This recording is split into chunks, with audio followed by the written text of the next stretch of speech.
Vamos abrir a palavra do Senhor no livro de Apocalipse, no capítulo 5. No livro de Apocalipse, capítulo 5, a partir do verso 1 até o verso 14, está escrito assim. Ótimo. Vi na mão direita daquele que estava sentado no trono um livro, escrito por dentro e por fora, de todo selado com 7 selos. Vi também um anjo forte que proclamava em grande voz: quem é digno de abrir o livro e desatar os selos? Ora, nem no céu, nem sobre a terra, nem debaixo da terra, ninguém podia abrir o livro, nem mesmo olhar para ele. E eu chorava muito, porque ninguém foi achado digno de abrir o livro, nem mesmo de olhar para ele. Todavia, um dos anciãos me disse: não chores, eis que o leão da tribo de Judá, a raiz de Davi, venceu para abrir o livro e os seus 7 selos.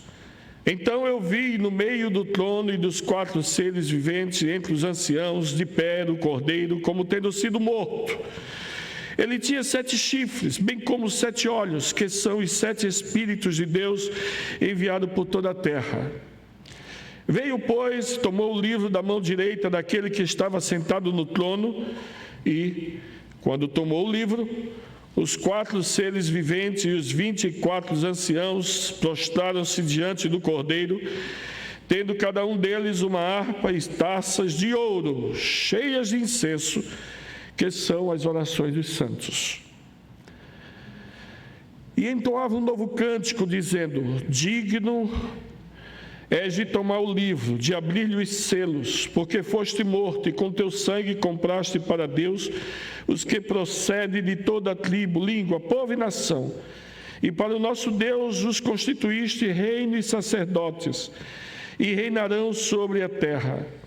Vi e ouvi uma voz de muitos anjos ao redor do trono, dos seres viventes e dos anciãos, cujo número era de milhões e milhares de milhares, proclamando em grande voz: digno é o Cordeiro que foi morto, de receber o poder e riqueza e sabedoria e força e honra e glória e louvor.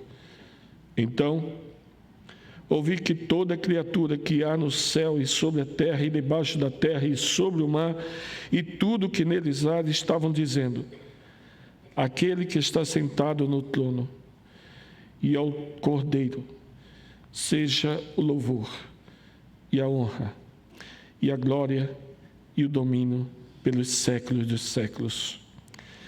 E os 4 seres viventes respondiam: amém. Também os anciãos prostraram-se e o adoraram. Amado Deus, querido Pai,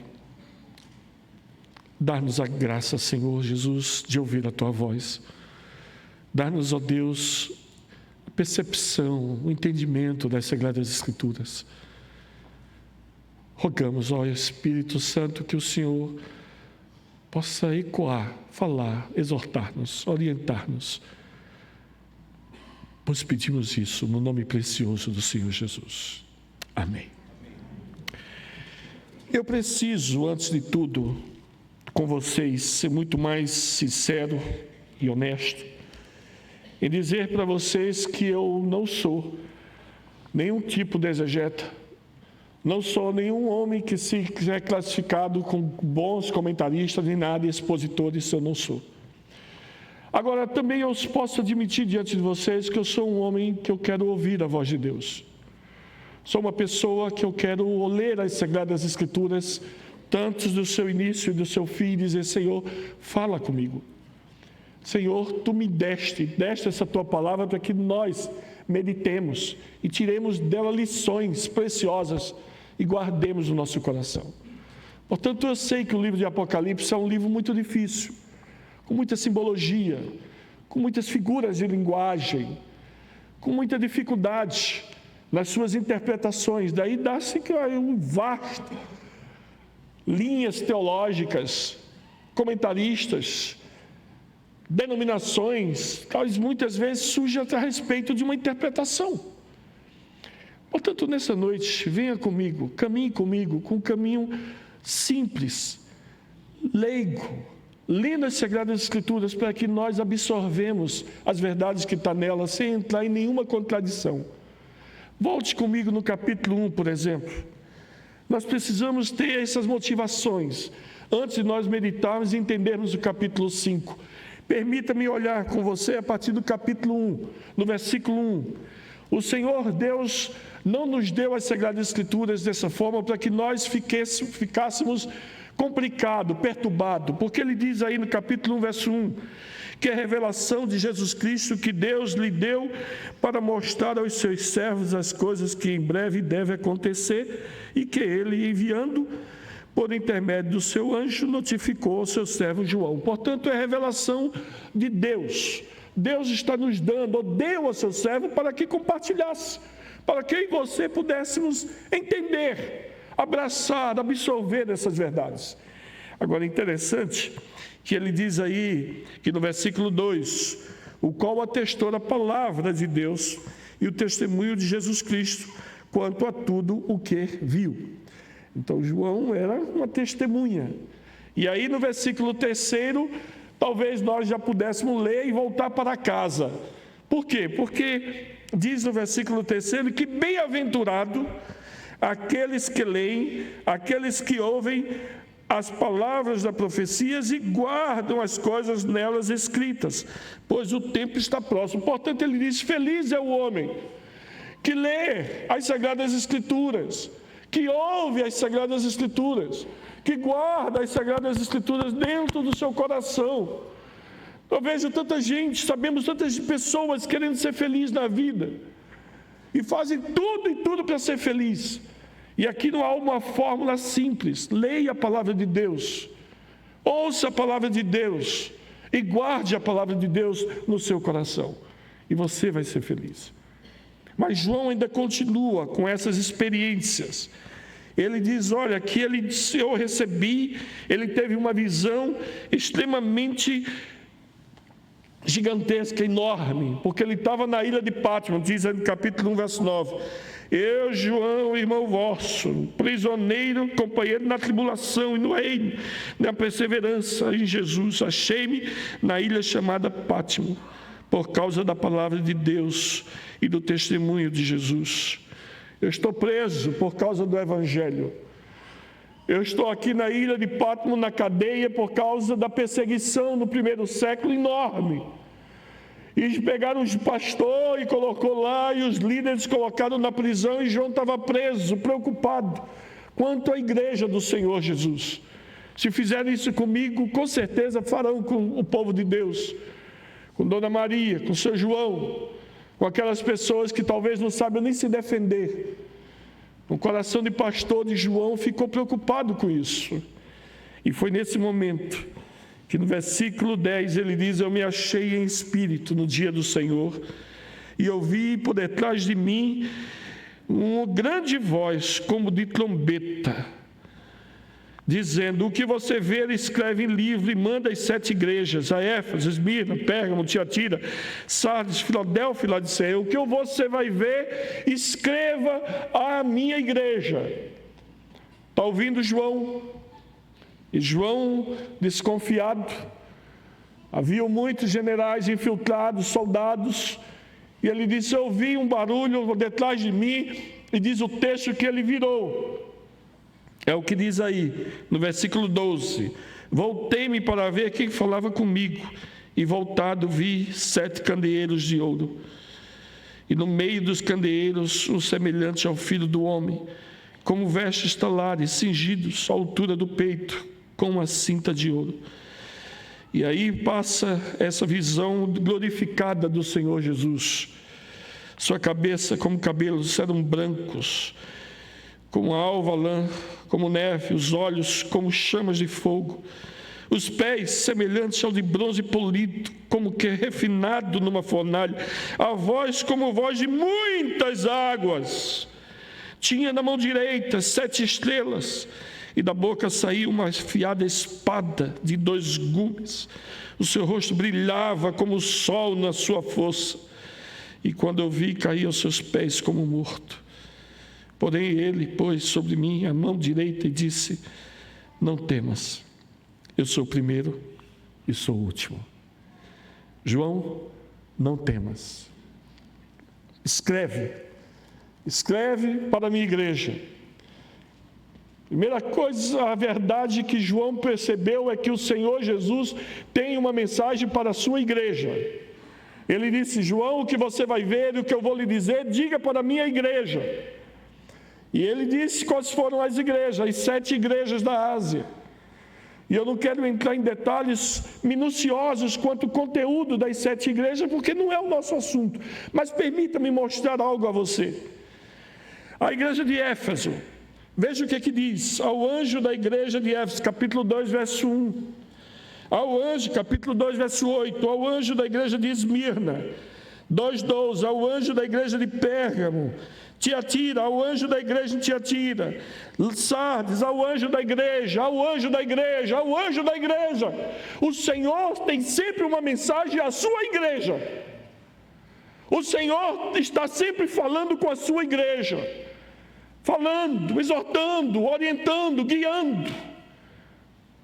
O que eu posso primeiramente nós salientar aqui é que quando João teve a sua visão dos Cristo glorificado, ele disse: João, escreve a minha igreja o que eu vou lhe revelar e o que eu vou lhe dizer. E João passa a dizer: querida igreja, o Senhor tem uma mensagem. Se você entra e sai e não percebe a mensagem de Deus, o problema não é do Senhor da igreja, porque ele diz exatamente isso no capítulo 2, verso 12. O Senhor da igreja é aquele que conhece a sua igreja. Por isso que ele percebe no capítulo 2 de Éfeso, veja, capítulo 2, verso 2 de Apocalipse: eu conheço as tuas obras. Ele fez isso com a igreja de Éfeso. Na igreja de Esmirna: eu conheço a tua tribulação. A igreja de Pérgamo: eu conheço o lugar em que você habita. Igreja de Tiatira: eu conheço as tuas obras. Sardes: eu conheço as tuas obras. E a igreja de Filadélfia: eu conheço as tuas obras. Em outras palavras, o Senhor é aquele que diz: eu tenho uma mensagem para a minha igreja, porque eu conheço a minha igreja. Eu sei aonde é que a minha igreja está. Eu sei aonde os meus queridos filhos habitam. Eu sei quais são as suas tribulações, as suas obras, o que eles fazem, o que ele passa. O que me conforta em dizer isso a vocês nessa noite é que o Senhor tem uma mensagem à sua igreja. E a primeira também lhe diz: eu conheço você. Eu sei quais são as tuas angústias da tua alma, as tuas tribulações, as tuas perturbações. Eu sei a tua obra, eu sei o que você faz. Eu tenho andado muito, tenho ido a igrejas um pouco maiores do que essa, um pouco menores, pequena. E muitas vezes eu tenho ouvido pessoas dizer que eu não gosto de igreja grande porque eu entro e saio e ninguém fala comigo. Não é verdade isso. A melhor visão e verdade que nós precisamos ter no nosso coração é que o Senhor da igreja sempre tem uma mensagem, e o Senhor da igreja conhece aqueles que são seus. É importante para mim eu vim adorar a Deus e saber que Ele me conhece e sabe quais são as minhas tribulações, as minhas angústias, as minhas obras, sabe onde eu habito, sabe o que eu faço. E é por causa disso, veja ainda no capítulo 2, verso 4, por isso que ele diz a todas as igrejas: tenho, porém, contra ti que abandonaste o teu primeiro amor. Quando você vê na igreja de Pérgamo: tenho, todavia, contra ti. A igreja de Tiatira: tenho, porém, contra ti. A igreja de Sardes, a igreja de Filadélfia: tenho, porém, contra ti. O Senhor que conhece a igreja, Ele sabe as nossas angústias, sabe onde nós estamos, sabe as nossas obras, sabe quem nós somos. Ele tem a liberdade de chegar e dizer: eu conheço você, eu sei quem é você, eu sei onde você habita, e eu posso lhe dizer que eu discordo do que você anda fazendo. Porque esse é o ponto comum a todas as igrejas: eu conheço você, eu tenho uma mensagem, eu sei onde você está, e eu discordo do que você faz. Quantas vezes cristãos pensam que fica no anonimato diante de Deus, pensa que foi esquecido, abandonado por Deus. Talvez a multidão dos nossos pecados, do nosso coração petrificado, endurecido, nos coloca distante do Senhor. Mas não é isso que a palavra do Senhor nos diz. O Senhor disse: eu conheço você, eu tenho contra você, eu discordo de você, mas existe algo muito interessante. Ele diz: olha, o meu Espírito continua falando na igreja, porque tanto das 7 igrejas, o ponto comum de todas elas foi exatamente isso. Capítulo 2, verso 7. Quem tem ouvido, ouça o que o Espírito diz à igreja. 2:11. Quem tem ouvido, ouça o que o Espírito diz. Pérgamo, quem tem ouvido, ouça. Tiatira, quem tem ouvido, ouça. Sardes, quem tem ouvido, ouça. Filadélfia, quem tem ouvido, ouça o que o Espírito diz. É verdade que existem muitas posições teológicas, doutrinárias, que não é o nosso caso. Nós cremos que o Espírito ainda fala. O Espírito Santo ainda nos guia, ainda fala lá dentro do nosso coração, ainda nos exorta, nos consola, nos convoca, nos chama. Nós ouvimos a voz dele. E é nesse momento que nós preparamos o nosso coração ainda para entender o capítulo 5. O Senhor tem uma mensagem. O Senhor diz: eu conheço você, eu discordo de você de algumas coisas que você tem feito. Eu conheço, eu sei as suas obras, cada uma delas não passa despercebido de mim, talvez do marido, da esposa, do pai, da mãe, do cônjuge, seja lá de quem. Eu conheço todo você. E eu estou falando com você. E a voz do Espírito dentro da igreja ainda continua ecoando, instruindo, exortando, para que nós ouçamos a voz de Deus. E quando nós ouvimos isso, nós podemos chegar à seguinte conclusão preliminarmente: que quem ouve, quem passa com toda essa experiência, são mais do que vencedores em Cristo Jesus. Por isso que todo o final das cartas termina exatamente assim. Capítulo 2, verso 7, ao vencedor. 2:11, a igreja de Esmirna, o vencedor de Pérgamo, Tiatira, o vencedor, todas as igrejas, os vencedores, aqueles que são como que ouvem a mensagem de Deus, se coloca na disposição de Deus. O Senhor chega e diz: eu sei você, e você abre o coração para Ele e diz: meu Pai, meu Deus. E Ele diz: eu conheço você, eu sei a tua angústia, tua tribulação, aonde você anda, o que você faz, aonde você mora, eu conheço você, eu discordo de algumas coisas que você tem feito, eu te exorto, e você ouve a voz do Espírito, e você se quebra diante do Senhor, e são essas pessoas que são vencedoras diante do Senhor. Aí é o capítulo 1, é aquela introdução. Capítulo 2 e o capítulo 3 é exatamente direcionando as cartas às igrejas. E o capítulo 4? O capítulo 4 é sobre a visão que João teve do trono de Deus. João teve uma visão como que um arrebatamento, uma experiência com o Senhor.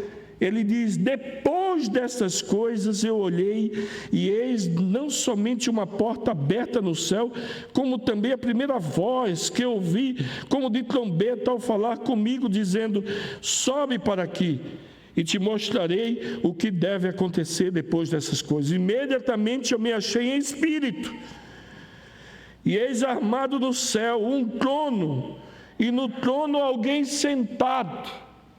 João passa a dizer que o trono de Deus não está vazio. Ele está sentado no trono, está reinando no trono. Quantas vezes chegamos a pensar que está o caos nesse mundo? Às vezes olhando para o nosso Brasil, percebemos que está um caos. Temos medo. Recentemente passamos pela pandemia, não sei vocês, mas quantos momentos eu parei e pensei e disse: meu Deus, nunca experimentei uma coisa dessa global, é o fim do mundo. Beiramos como que um medo, um desespero, pessoas sendo pegas, vivendo numa profunda depressão, com medo de experimentar as dores da morte. e tantas outras coisas, amedrontando. Muitos perderam emprego, muitos entraram em desespero, e tem muitos que ainda nem se recuperaram. Mas ele diz: olha, eu vi, fui levado, cheguei na sala do trono, eu vi o trono e vi que o trono tinha alguém sentado, está reinando ainda. Ele está reinando. O trono de Deus não está vazio, ele está sentado, está reinando. E todo o capítulo 4 passa a descrever a beleza, a glória, talvez de uma forma não ainda descritivo, que não vamos perder muito tempo. Aí nós entramos no capítulo 5, é o que nos interessa nessa noite, nos poucos minutos. Quando ele diz: olha, eu tive agora uma outra visão, uma visão atrás da outra. Ele diz: eu vi lá no trono, na mão direita daquele que está sentado no trono, um livro, escrito por dentro e por fora, de todo selado com 7 selos. Permita-me fazer isso. Antigamente os livros não eram como nós temos hoje, mas eram rolos. E disse: um livro escrito por dentro e por fora, selado com 7 selos. É por isso que no capítulo 6 são esses selos. Ele diz: eu vi na mão direita daquele que está sentado no trono o livro escrito por dentro e por fora e selado com 7 selos. Eu vi. Ele diz: eu também vi que veio lá do céu uma mensagem vindo lá do céu. Eu vi também um anjo forte que proclamava em grande voz, dizendo: quem é digno de abrir o livro e desatar os selos? Quem? Perceba que a visão de João disse: olha, eu tive uma visão de que o trono de Deus não está vazio, e na mão direita dele está o livro escrito por dentro e por fora. Há quem diga que seja o livro dos destinos, da vontade e soberania de Deus, dos decretos do Senhor. Enfim, um livro em que está acima de qualquer um, porque ninguém foi achado digno de abrir o livro, pegar o livro, desatar os selos. Ninguém! É isso que ele fala. Tamanha a importância. Ele diz: e lá do céu eu vi uma voz que é lá de cima, que vem não só a reprovação humana. Quem é digno de abrir o livro, pegar o livro da mão direita daquele que está sentado no trono? É a mesma coisa que você chegar e dizer assim: ao Senhor que está no trono, dê-me o livro que eu irei cumprir. Você abrir, eu irei cumprir o que está escrito. Se nós não temos nem capacidade de dizer quantos cabelos caíram na nossa cabeça hoje, não sabemos nem se vamos chegar em casa. Quantas vezes nós vivemos a limitação? E ele diz: quem? Aí no versículo 3 do capítulo 5, João começa a ter uma atitude. Ele disse: ora, nem no céu, nem sobre a terra, ninguém podia abrir o livro, nem podia, debaixo da terra, ninguém podia abrir o livro, nem mesmo olhar para ele, ninguém. E no versículo 4 ele diz: e eu chorava muito, porque ninguém foi achado digno de abrir o livro, nem mesmo de olhar para ele. Permita-me tomar um pouco da sua liberdade nessa noite. Deixe-me fazer uma pergunta. Quais são as vezes que você chora? Quais são as vezes que você se desespera? Que você silenciosamente em casa enche seus olhos d'água? Ou vive uma profunda tristeza quando você está ciente da sua incapacidade? Quantas vezes você já parou, já teve essa experiência? Quantas vezes uma mãe olha e diz assim: cadê meu filho que ainda não chegou? Minha filha que não chegou, e fica aflita, angustiada. Talvez pegar o carro e vá lá buscar na faculdade, no trabalho, porque fica angustiado. Um sentimento profundo de uma grande incapacidade de poder administrar.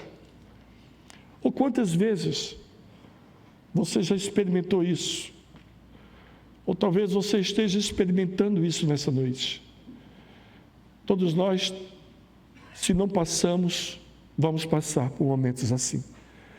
quando chegar a nossa enfermidade, quando chegarmos situações que nós não esperávamos, quando chegar situações em que somos pegos de surpresa e nós começamos a chorar. Eu já chorei muito, angustiadamente. Permita-me, por favor. Eu estava em Bangkok, primeira vez indo à cidade de Bangkok, e na Tailândia, para renovar meu visto, esposa, filho.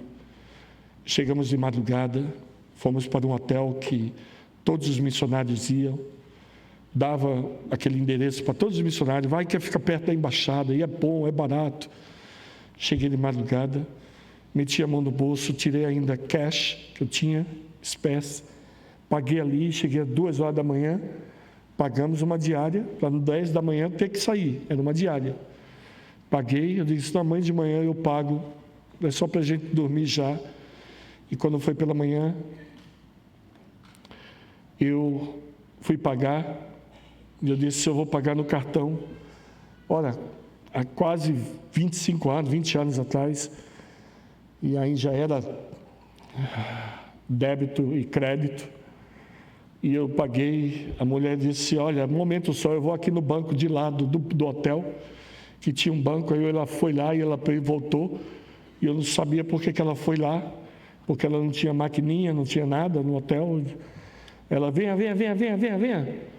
Eu disse, ok, vamos para onde? Vamos para onde? Não, vem aqui. Aí eu fui ao banco de lado do hotel. Aí o funcionário disse, esse cartão é seu? Eu disse, é. Esse cartão é seu? Eu disse, é. Esse cartão é seu? É meu. Aí ele quebrou. Quando quebrou meu cartão, meus irmãos, nordestinês, eu me lembrei de Lampião, de Cangaceiro, eu lembrei de tudo.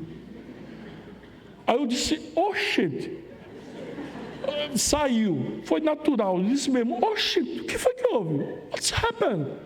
Eu disse, esse cartão é seu, sai daqui. O que foi que aconteceu? Aí eu não entendi nada. Aí a mulher me chamou no hotel, vem. Aí eu fui, entrei no hotel de novo, ela disse, como é que o senhor vai pagar? Irmãos, eu quando era criança, eu assistia muito aquele National Kid. Lembra dele? Que saía laser assim dos olhos dele. Eu olhei para aquela mulher assim, ainda bem que não saiu laser, porque se saísse era fulminante.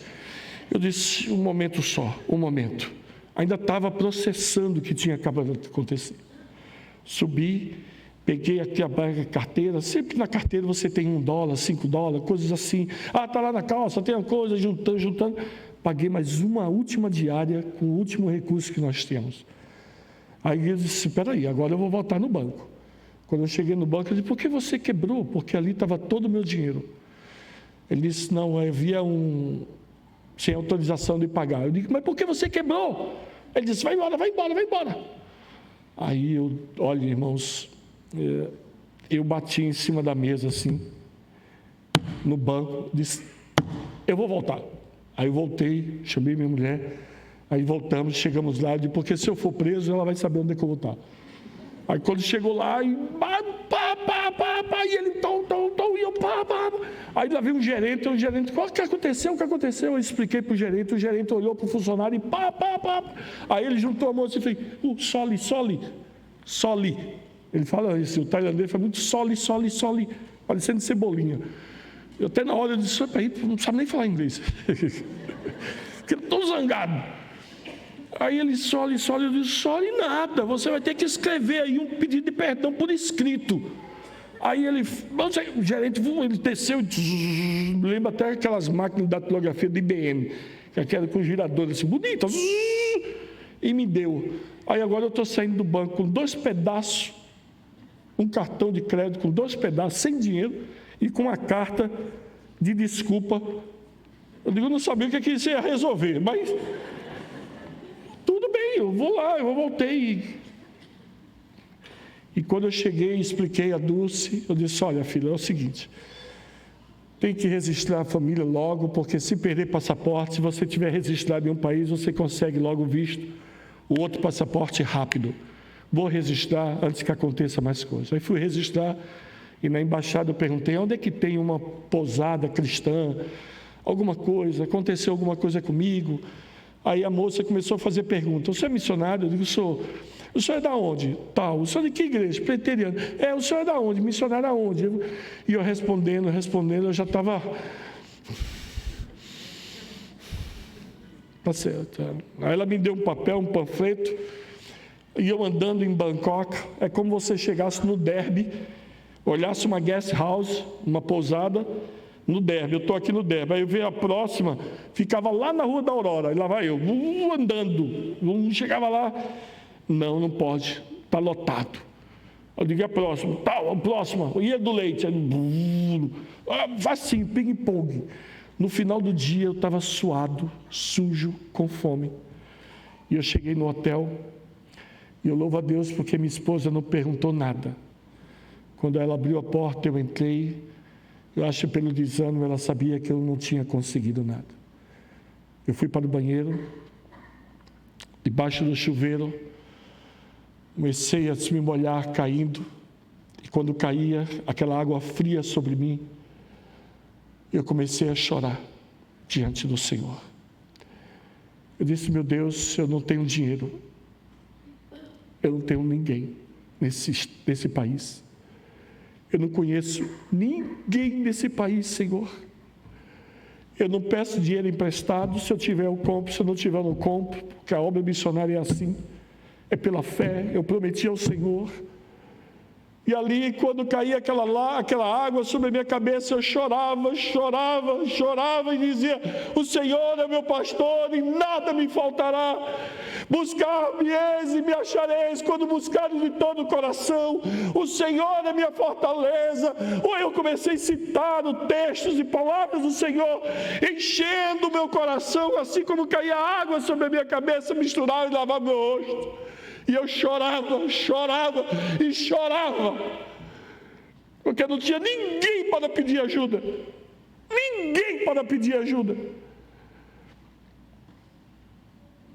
Quando eu saí do banheiro, minha esposa estava lá, tinha comido aqueles biscoitinhos de avião, aqueles docinhos, né? Aquela geleiazinha que fica de avião. O menino comeu. E eu deitei, ela riu a cabeça do meu peito.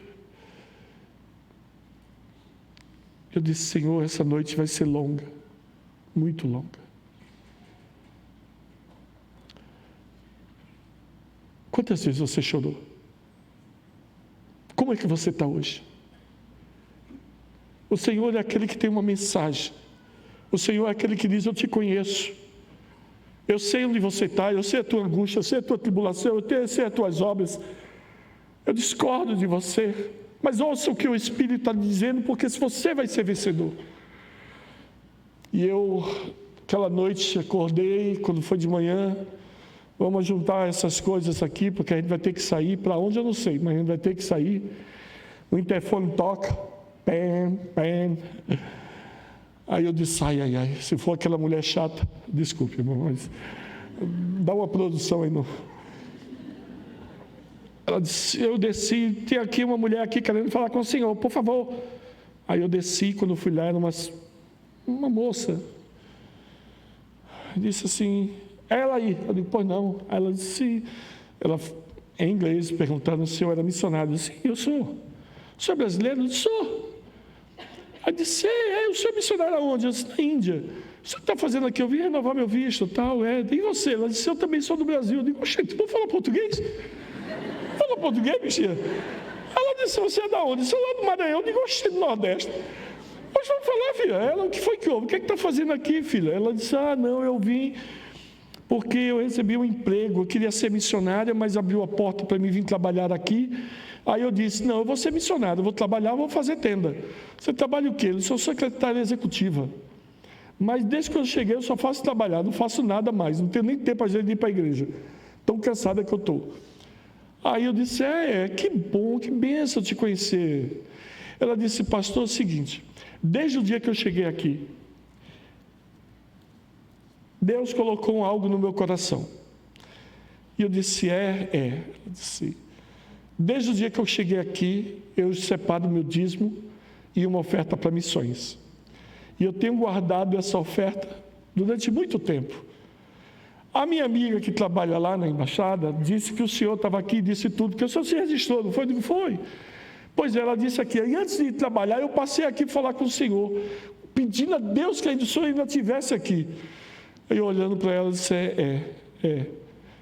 Sim, e ela disse, eu vim aqui, eu ainda tenho essa oferta do meu dízimo e minhas ofertas de missões. E eu vim aqui perguntar ao Senhor se é ao Senhor que eu tenho que dar. Aí eu disse, eu parei assim, eu já disse a você que a nordestinês foi muito forte, né? Eu tive vontade de dizer assim, oxe, pergunta não, bichinha, né?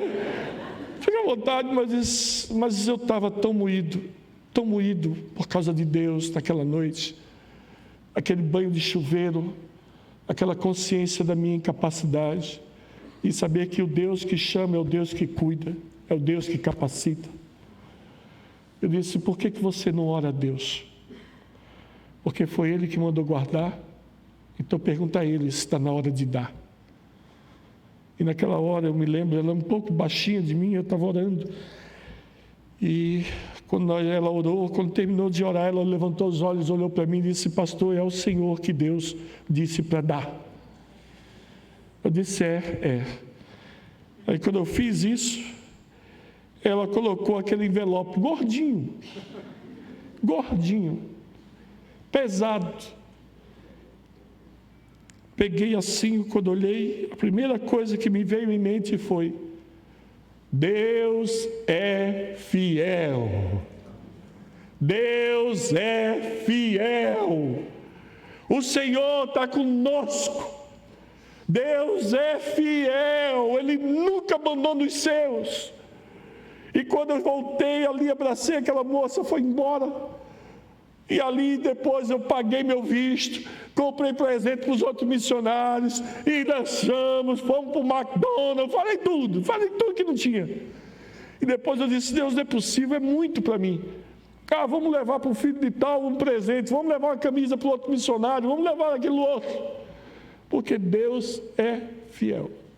Volte comigo mais uma vez no texto.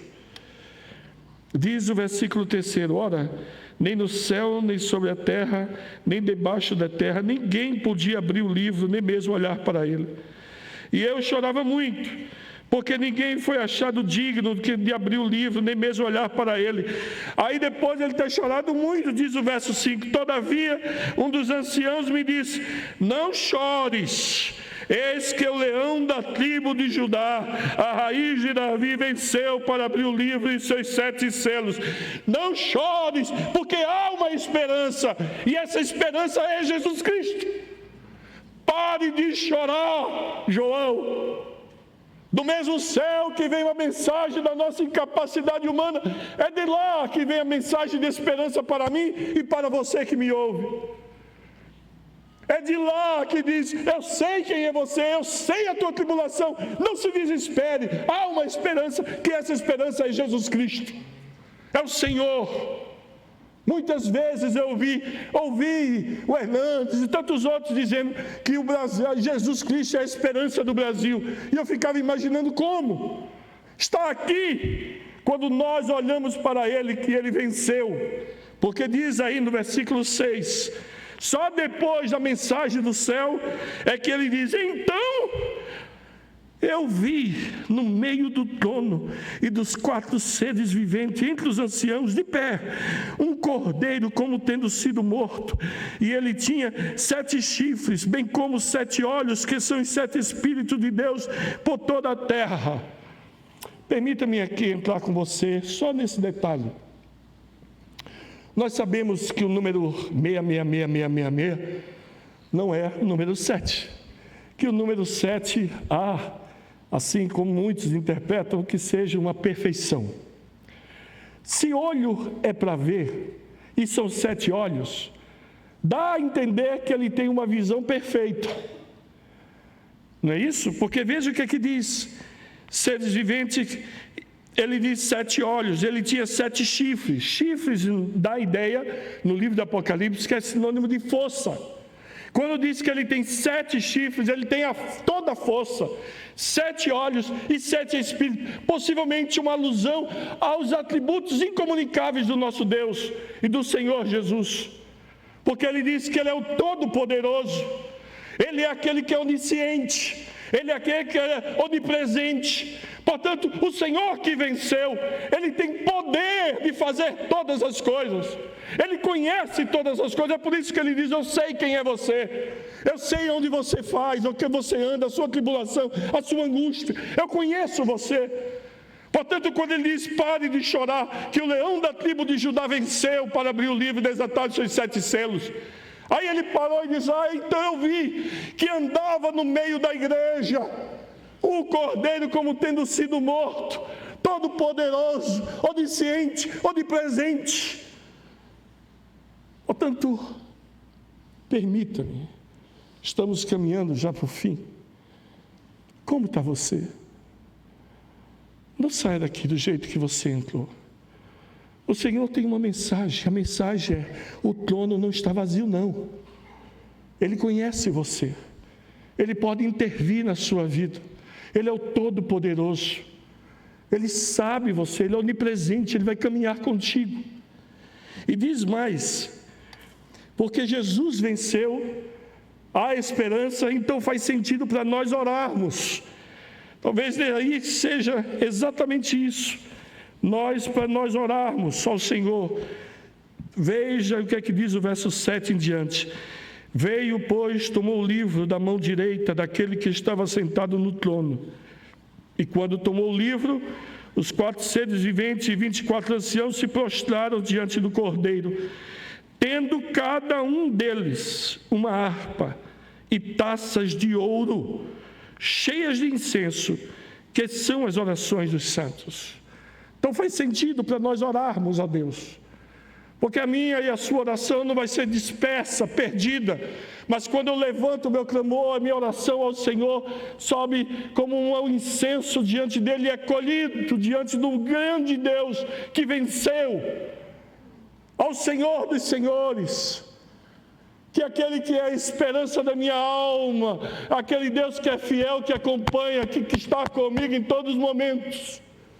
E diz mais, e faz sentido para nós nos envolvermos com missões, e entoava um novo cântico, verso 9, dizendo: digno és de tomar o livro, de abrir-lhe os selos, porque foste morto e com teu sangue compraste para Deus os que procedem de toda tribo, língua, povo e nação, e para o nosso Deus os constituíste reino e sacerdotes, e reinarão sobre a terra. Não é uma programação. Infelizmente eu já tive experiências assim, sair de Recife e pregar em São Paulo, quando chega lá, nem o pastor está presente. E simplesmente diz assim: o que é que tem hoje aqui? Não, hoje é porque estava na liturgia, no programação da igreja, que é um culto de missões. Aí estamos trazendo o Senhor para pregar. Eu disse: amém, vamos pregar. Mas perderam o senso de programação simplesmente por programação.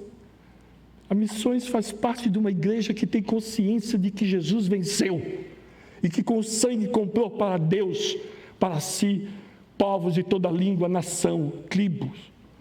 Portanto, faz sentido para nós louvarmos ao Senhor, engrandecer o nome dEle e dizer: Senhor, nós estamos envolvidos com missões, porque nós sabemos que o Teu senhorio se estende a todas as nações.